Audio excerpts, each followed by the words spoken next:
comes from a Swedish acting dynasty, both mum and dad paving the way for his entrance into the craft, Jesse. He's one of 7 sons, many of them choosing to follow in the footsteps of their parents. We know him from True Blood, Big Little Lies, and Tarzan. But it actually started long before that, in his home country of Sweden. Welcome to Nepo Baby, the podcast where we dive deep into the lives of the world's most famous and privileged kids.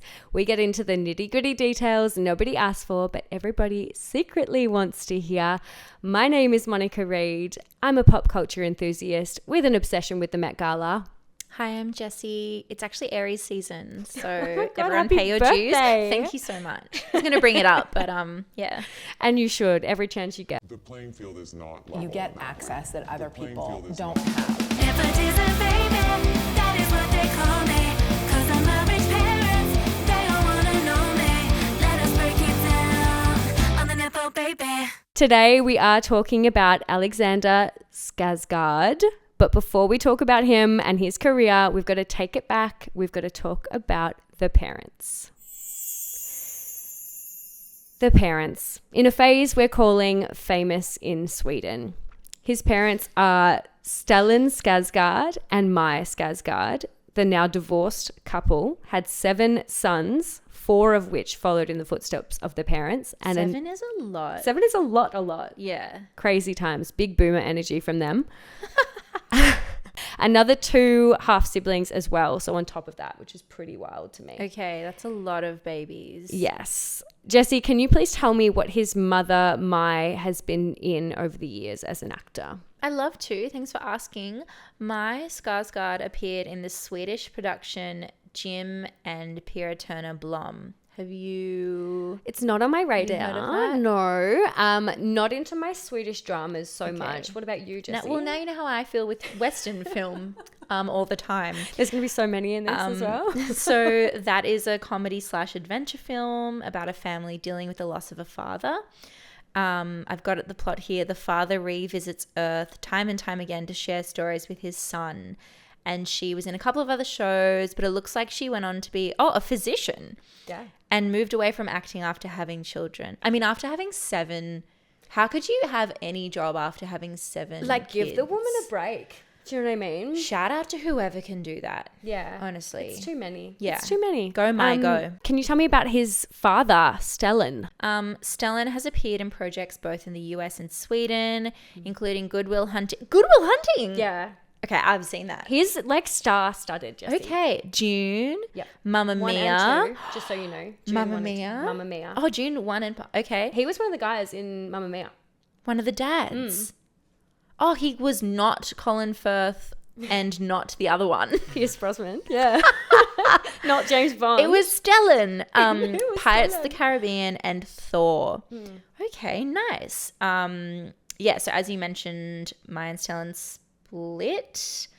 And Stellan remarried in 2009 to film producer Megan Everett, and they had 2 more sons. 2 more boys. Oh, all boy. Okay. So many So boys. no women were made in No. the making of these marriages. Isn't that odd though? Jesse, one more thing that I'm going to ask from you Yep. is, can you give me a breakdown of all the kids? Because I'm already losing track. Yep.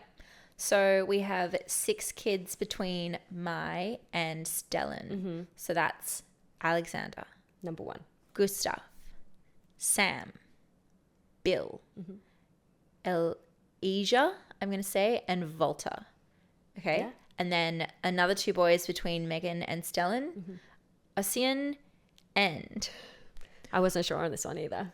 Okay, here we go. I'm going to go with Kolbjorn. I like it. It's like Bjorn again. That's Like nice. Bjorn and Benny. I feel like we maybe need captions for this video. I'm going to get super cancelled. Come for me, Sweden. Why not? Let's get cancelled. Okay, moving on, Jesse. The acting genes were present. Were there any competition between the siblings, do we think, Jesse? I've got a quote here from Gustav. So he's number 2 off the rank. Yeah, hard to be number 2. Yeah, second the best, they say. That's right. So he's best known for Vikings. Yes.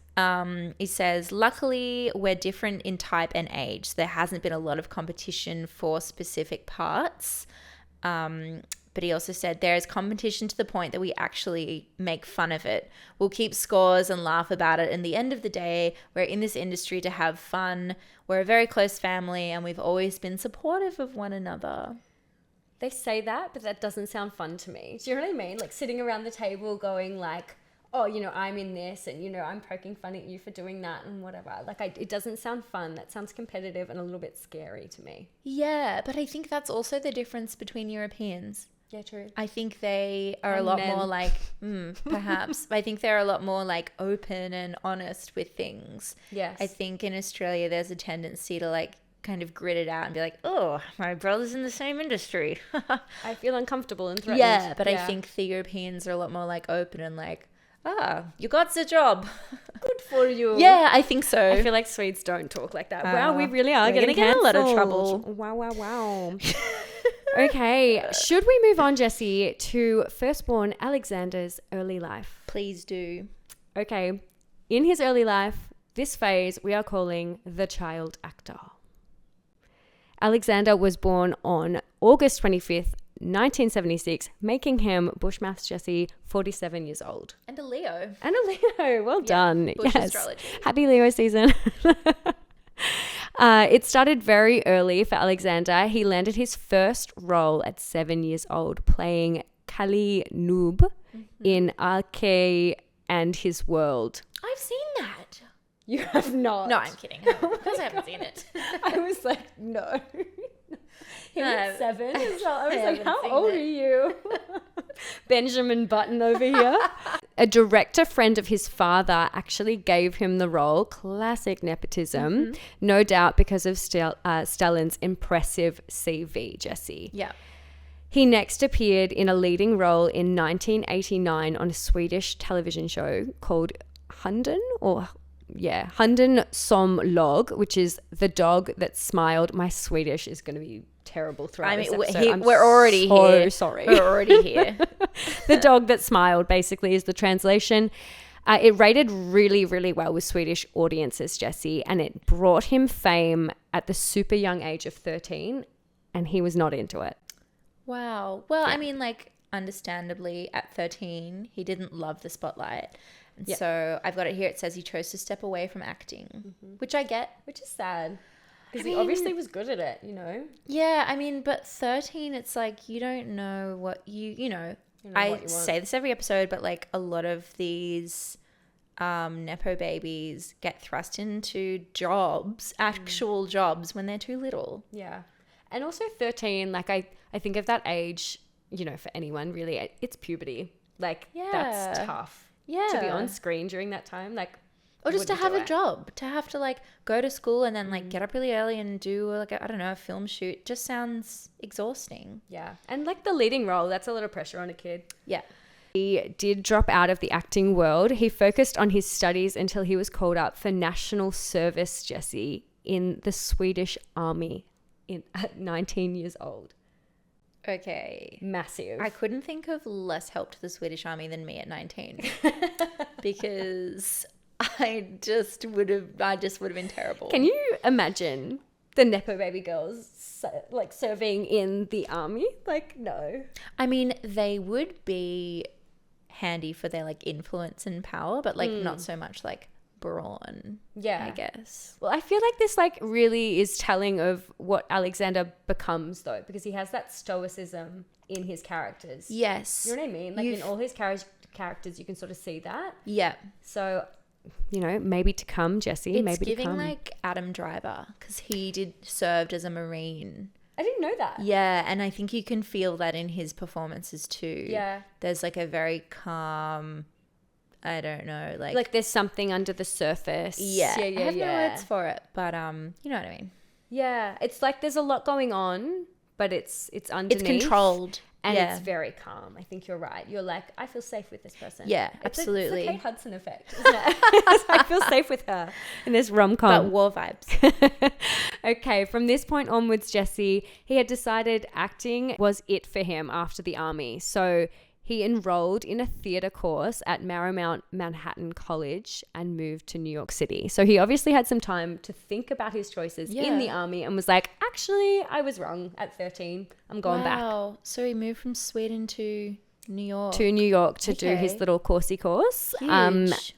And I think we need to move on to this next phase, Jessie, where we discuss Alexander's skyrocket to fame in a phase we're calling model good looks and the ultimate anti-hero. In this phase, Jessie, we're going to go through chronologically some of his major roles, starting with the favorite of mine, Zoolander. I've seen this. Oh my God, how seen good. it. I love it. Can you please tell me how he stumbled upon this role? Yes. So I've got a quote here on how he got Zoolander. He's saying, obviously I didn't have representation out there, but my father's agent asked. Lol. Great. So he said, you're in town. It would be fun to go to an audition. Do you think that'd be interesting? And I was like, yeah, it'd be a great story to tell my friends back home. Oh, it's just so nepotistic. It's just like, in what world? It's like, hey, like we're doing a film with Ben Stiller. And he's like, yeah, you know what? That'd actually be a great story to tell my friends at home. You know, that'd be like a bit of a lull, you know? We'll do it for the plot, he's saying. But this is a man that stepped back from acting. He hasn't acted in anything serious since he was 13. Yeah. And he's gone, yeah, I'm not really into it anymore. I want to take a break, blah, blah, blah. I've done a couple of little workshoppies. Gone to college. I've done some college theatre. Yeah. Well, can relate. And then just goes, yeah, I'll just do Zoolander. Yeah, I wonder if perhaps this is obviously an interview from a long time ago, but he was maybe downplaying it. And maybe he was secretly like, yay. I think probably. Yeah. Yeah, Trying to be cool boy. Definitely trying to act a little bit cooler. Yeah.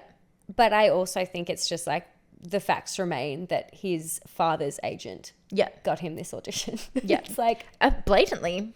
amazing. No hiding. Good for him though. Transparent. Happy for you. I'm just going to play you a little clip. He plays the model Meekus in this, Jessie, just to refresh your memory here. I can't stand Hansel. I know, right?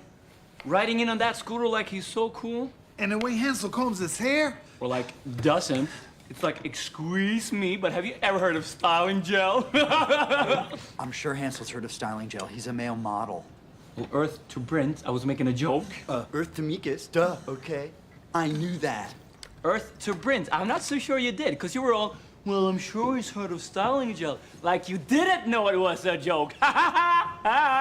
Okay, Jessie, what are your thoughts on the clip? Okay, first of all, I did not recognize him because he's a baby. He's so young. He's so wholesome in Yeah. this though. Like he just the look in his eyes, and he just really means everything that he says, and he like lights up the room truthfully. Yeah. He's fresh-faced. He is really funny. Yeah. Like good timing, really reactive, and you know, I think that's a hard scene to do, obviously, because they're all idiot models, and only certain people can play idiot models. But also it's heavy ensemble work because it's fast. There's so many of them. The timing is zippy. You could be forgiven that thinking that they all, you know, are the same person almost. So having that kind of like, he's kind of like the original Ken. Yeah, he is. Yeah. Oh, he could definitely be Ken. Yeah. In fact, why wasn't he? In fact, damn. I know, what a missed opportunity. Wow. He's probably slightly too old. Don't know. True, but it worked for Ryan. Anyway, Yeah. that's another pod. Anyway, whatever. We'll get back to that another time.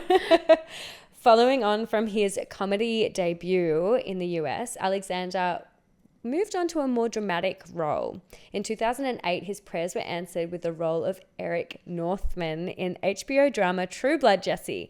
He plays the ultimate heartthrob / anti-hero / 1,000-year-old vampire. Do you remember True Blood, Jessie? Yeah. I'm Suki.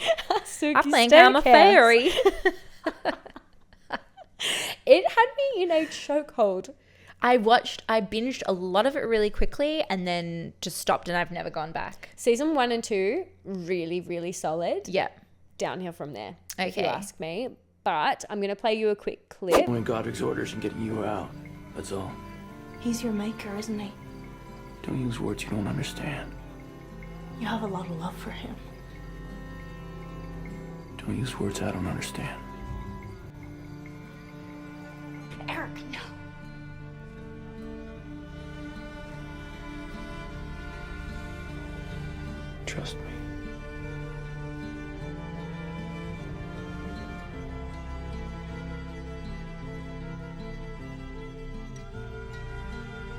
be fine. What you can see is that obviously the 7 brothers that are all in acting, like some sort of traveling circus family, how maybe the younger ones and older ones have different types. And I think you've seen the transition between like what Alexander can do in a comedic role. And like, this has gravitas.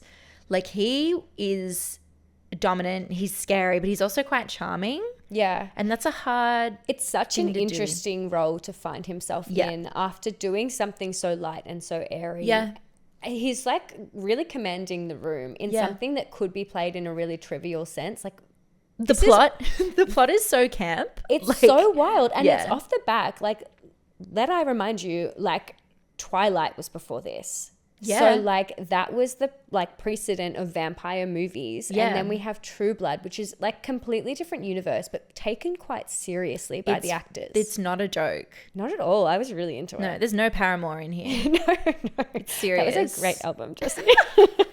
In 2011, his next role, Skarsgård was in Melancholia, which was an art house film directed by Lars von Trier. Is that how you say it? I've seen this, by the way, just Jesse for the record. did I've say seen she'd it. seen it. I've seen it. Goodness me. Thank you. Film starred Kirsten Dunst. Alexander obviously played the husband in this, and his father was actually in this film as well. God, they're everywhere. But everyone's everywhere. His father constantly like collaborated with Lars, the director. Sure, So okay. I feel like that's probably how they both got their in for this film. Yeah. Because Kirsten Dunst at this point in her career was like megastar, Oh, yeah, huge. like height of fame. this is like an So- indie film for her. Yeah. Like, this is her hobby. Yeah. Yeah. The film itself, Jesse, was described as depression in a film. Yeah, it is. It's a really beautiful, like, cinematic, obviously it's a film, take on Melancholia. It does what it says Yes. on the packet. Yeah, great. Okay. What did you think of it? I loved it. It was so beautifully shot. You really feel for her. There's an incredible scene. It's the poster of the film, actually. They recreate that very famous painting of Ophelia lying in the water with the flowers on her. And yeah, I loved it. It's in the wedding dress, isn't it? Yeah, in the wedding dress, she's got the Yeah, I remember bouquet. that. And I think I saw it when I was probably about 17. So, like, really hitting my indie sad girl peak. She's got her Doc Martens on. She's wearing her eyeliner. My God. Oh, my God. The Bon Iver of it all. I'm in my field. Yeah. I never got out of them. No, still Help me. I want to get out. She's gripping that purple pillow. He next stepped into the mainstream, Jesse, and he landed the role of Tarzan in 2016. This was alongside Margot Robbie. Oh, that was okay. Because I was thinking, like, I was thinking of the Brendan Fraser one. No. That was a while back. No. This one didn't do so good. Not right? that well. Not that well. Yeah. Margot Robbie was still, and I love her. I mean this with love, Margot. Okay. If you're watching this, Margot. Okay. She means it with love. She was still coming into her American accent. So it was very much like a bit of a training ground for her still, I think, for American stuff. Okay. Yeah. But he was a big hottie in it, Jesse. Can you describe the photo in front of you?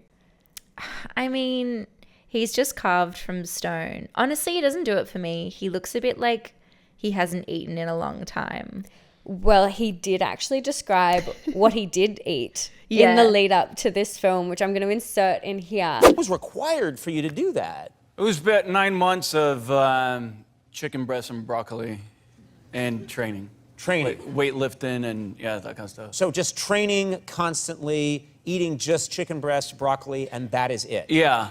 No, I mean, we had a really good chef who tried. He was a real artist, and he really tried to make it interesting and with herbs and lemon juice. No, it doesn't delicious work. Stuff like, No. But the thing is, his hands were tired because he couldn't use cream. He couldn't use any sugar. Right. None of that. No like fast carbs. No pasta. No bread. Pretty bleak lifestyle. Just chicken and broccoli. So sad. I think what we're seeing here is a very naturally tall, slim Swedish man try to bulk up. And obviously he's done it, like, please don't, like, obviously we'll put this online and you can see how ripped he is. But ripped. to me, it's like, it doesn't look natural. The next series that I want to discuss, Jessie, is Big Little Lies. Alexander once again steps into the bad guy role as he plays against Nicole Kidman, the husband and the abuser, this role. I've seen it. You've seen it. This is Jessie my is ep. killing it. This is my ep. This is my boy. This is my ep. Yeah, he was amazing in this, to be honest. He plays this role in like a really eerie, dark, brooding sort of way, but not in the obvious, you know, I hate this man kind of way. I Do you agree? think this series has such powerhouse emotional performances from the women. It is really difficult in a weird, like, upside down way for the men to pull focus in this series because the women do such an incredible job. Yeah. And I think what he did was so subtle and so perfect, and guess harking back to even Zoolander, that ensemble work, being able to like almost harmonize in your scenes and He make was sure that you're being understated, to be but you honest. believed everything. But I mean, and it's so hard. Imagine like working against Nicole Kidman and Reese Witherspoon. Well, I did love that, and I think he did a really good job up against Nicole Kidman, who is like known for those types of roles where she has such fragility and like power in her own little way, you know. Yeah. She plays that type of character really, really well. The next project I want to discuss, Jessie, is a series. Okay. The series Succession. Oh, stop. The series of my life, probably. I reckon Mad Men and Succession. So good. be He came it. in at season 3 of this, didn't he? He was not present until season 3. 3 and 4. So for the final ones, he was there. And yeah, obviously I'm not going to spoil anything, but like for anyone who's listening, please do yourself a favor. I'm being so serious, and watch this series. He comes in to the series, like, I don't think it's a spoiler to say he comes in as like a tech startup CEO. Yeah. And in discussions with the family, the Roy family. Yeah. Based, if you didn't know, off the Murdochs. Yeah. Crazy. It's incredible. Plays like this, the typical like tech startup that you think of, that he's kind of like a bit bro-y and a bit like, oh, like the joke's on you all the time, but in like a way that you're like, I like him. He's charismatic. And it's like, how does he do it? I was don't going to know. say the writing in this series is so premium and so gold. A lot of the villains are like woven with such duality that you can't separate like them being likable from them being awful. A lot of them you can, but he does an amazing job. I don't know if it's the writing or if it's acting or if it's both, but at being like, everything's a joke, and then you don't even realize what he said is so hurtful. Yeah. Like it really he's cuts. a perfect villain. It's a perfect series. It's a perfect series. Please, please, please. I'm not sponsored. Go and watch it. But it could be. I'm going to insert a clip here that is a personal favorite of mine and a little nod to nepotism. Who are you? I don't remember you from the list. Me? Yeah. Well, therein hangs a tale. Greg Hirsch, Gregory Hirsch. He's a cousin. He's Logan's nephew. Wait. You serious? He's my cousin. He's good. There's more of them. Wait. Are you all related? This is one big No. stor. No, just Jag us. hamnar på någon sån här incestuös släktträff. 2 meter ren svågerpolitik. En inavlad Habsburgsjätte. Yeah, you agree? Yeah, I do. I do, actually. Are you done, or I don't, maybe it's funnier with subtitles? Yeah. Sorry, man. Sorry. Jesse, we have made it to the final phase of Alexander Skarsgård in a phase that we're calling Alexander the Dad. Alex the Dad. Alexander and his girlfriend, Tuva Novonti. It's Swedish. They welcomed a child, is what I want to say, Jesse. The pair have remained relatively quiet about this child, but Alexander did confirm on the red carpet of the premiere of Succession Season 4 that he did, in fact, have a child. and that he was enjoying being a father, Jesse. He did. He says he held up a small blue stuffed animal intended for his baby back home. And he said, I've got this on the red carpet, which is really sweet. That makes me want to cry. There was an actress, you'll have to find the name for her in post, who's in Ted Lasso, and her daughter had made her purse for the night. It was some awards ceremony, and like it was cardboard and she'd colored it in rainbows, and it was really sweet. The next nepotism babies for us to cover, Jesse. Page 6 speculated that they welcomed the baby in November 2022, Jesse, and they were seen with a pram and a swaddle as they walked in New York City. So pretty sure that it was November. It's so nice of Page 6 to be following a newborn. It's so nice. Cute of them. I mean, at least they didn't show the face. I was happy about that. I was like, that's kind of icky, but I just wanted dates, you know, for the listeners. No, absolutely. And for myself. And how was the newborn swaddled? How close did they get? Is it comfy? Alexander may want more kids in the near future, Jesse. What did he have to say about that? Yes, I got a little quoterino. He interviewed with Chelsea Handler in 2013, and he said, I want to beat my dad. He had 8, so I better get cracking, I guess. Jeez. I grew up in a madhouse, but I thought it was really cool. It was fun. It was just lots of people and dogs running around, and it was a very kind of bohemian household. That's quite nice. Yes. At least they can afford it, you know? Totally. If you can afford it, go for it. Not with this cosy live situation for me, but you have 8 children. Hope my kid is happy with instant coffee and toast. Yeah. Oh, Nescafe all the way, honestly. Well, that's where we're going to leave it today, Jesse. What did you think of this Nepo baby? I think the nepotism's pretty clear through his dad and his mum. Mm-hmm. And I think it's pretty funny that all the family have leaned into it. But I think the way that I go through these eps with you, Mon, is I base it off whether I want to have a beer with him, and I would. Yeah, vibes, for sure. Because he seems humble. Mm-hmm. He's very talented. I haven't seen him in anything and been like, who put that guy on a set? It all looks very considered. He's done the work. He's studied. Maybe it's because he's European. Yeah. I don't feel it as much. There's also something about, and I don't know whether this is like true or not, but like there's something about the whole family doing it for me that I'm like, yeah. Good on them. Like there's 8 of you committing to this craft. Yeah. Like, wow. The Swedish Brady Bunch. And like maybe it's the Swedish thing as well. Yeah, it's got me. Yeah, there's something wholesome. There's something nice. There's something like really good about being like, oh, he got a job in America. Let him move. Let him go. I'm for him. Yeah, I like him too. It'll be interesting to see where he rates on our scale when we, you know, hold him up against the rest of the Nepo babies. I'm liking a lot of people this season. I'm worried. I feel like I was meaner last season. We've got a really interesting bunch this season, to be honest. We've got like the whole international spectrum going, haven't we? We're hitting everyone. We really are. Anyway, another episode down, Jessie. My name is Mon. I'm Jessie. And this is Nepo Baby. Let us break it down on the Nepo Baby.